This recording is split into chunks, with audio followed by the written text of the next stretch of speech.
یو سړی له ځان نه سپی جوړ کړو، یعنی سپی ته جوړ نشو، له ځان نه خپل سپی جوړ کو، او په دغه سپی جوړولو باندې په دغه پروسس باندې چې د ځان کنورټ کو د انسان نه سپی ته، په دغه باندې تقریبا 14,000 امریکن ډالرز ولګول. تقریبا چې دا جوړیږي 50 لکه روپۍ د په ځان باندې ولګولې، او د هغې نه پسې ځان کنورټ کو د انسان نه سپی ته. دا د یو شوق او دا سړی دی د جاپان. د خپل قصه کوي چې زما د بچپن نه یعنی د وړوکوالي نه دا شوق و چې زه ځان سپي ته کنورټ کړم، او د یو خبره چې دا هغه یو وجه دی بیانوي چې ولې ما ځان کنورټ کو سپي ته د انسان نه. دی وایي چې سپی ډېر وفادار دی. دنیا په دې باندې لګیا د قسم قسم خبرې کوي، او دا په دې زمانه کې ډېره یو عجیبه واقعه ده چې انسان ځان کنورټ کو سپي ته. عام طور سره که تاسو وګورئ د انګریزان د غیر مسلم د دې څیز ډېر شوقیان دي، دی دارنګې دا شکلونه وغیره چې دی دا سرجریانې وغیره دا کوي، خو داسې په اول ځل باندې وشو چې یو انسان ځان په خپله کنورټ کو مکمل سپي ته. نو لہذا دنیا ورته په عجیبه نظرونو باندې ګوري، دنیا د دې متعلق عجیبه غونډه کې خبرې کوي. خو زه یو خپل سوچ لرم، یو څو خبرې زه در سره خپلې شریک کول غواړم د عبرت په طور باندې واورئ او شریک یې کوئ د نورو ملګرو سره هم. هغه دا چې د قرآن کریم یو 2 آیاتونه تقریبا 3 آیاتونه زما ذهن ته راغلل. یو سوره اعراف کې الله جل شانه فرمایي چې اولئک کالانعام بل هم اضل. دغه خلق الله جل شانه فرمایي چې دا په شان د زناورو دي. په دې باندې الله اکتفا ونه کړ، مخکې ورپسې فرمایي بل هم اضل، بلکې د دې نه هم بدتر دي.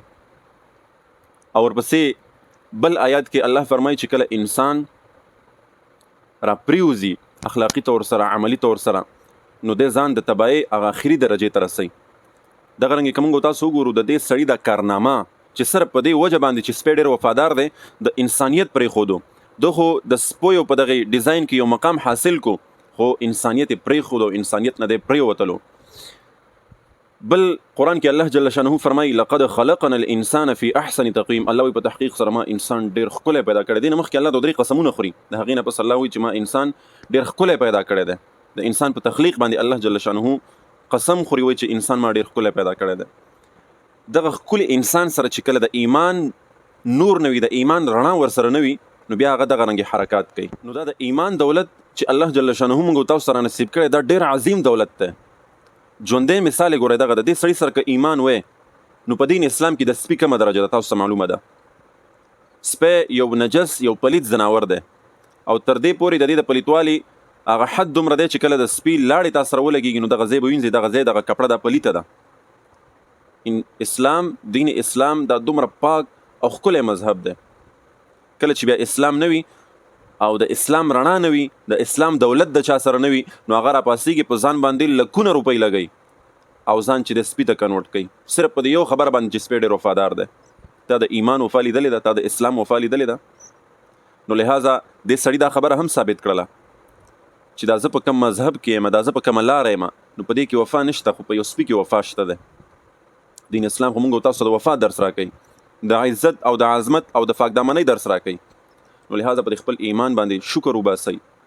الله جل شانه موږ تاسو ډېر عظیم دولت را نصیب کړی دی. لہذا دغه سړی تاسو وګورئ په دې روډونو باندې ګرځي، په دې پارکونو کې ګرځي، او د دې په باره کې اوس یو بله خبره هم چلیږي چې د دغه شوق خو پوره شو، ځان یې کنورټ کو، خو اوس په دې کار باندې ډېر پښیمانه دی او ډېر زیات خفه دی چې ما ولې داسې کړي دي. تاسو ګورئ انسانان ته لرې لرې کېږي، خو سپي چې دی ورته نږدې نږدې راځي. په دې واقعه کې په دې ویډیو کلیپ کې ډېر غټ عبرت دی زموږ ستاسو لپاره. دنیا لګیا ده په دې باندې مختلف قسم تفسیري کوي، میمز پې جوړوي او نخرې ورپسې کوي، خو زموږ ستاسو لپاره پکې ډېر عظیم عبرت هغه دا دی چې موږ تاسو په خپل ایمان باندې شکر وباسو. دا کوم دین چې الله موږ تاسو سره نصیب کړی دا ډېر عظیم دین دی. ان الدین عند الله الاسلام. الله ته په دې ټولو دینونو کې خوښ دین چې دی، څومره ادیان چې دي په دې ټولو کې الله جل شانه ته اسلام دی. الله دې موږ تاسو په دې باندې استقامت را نصیب کړي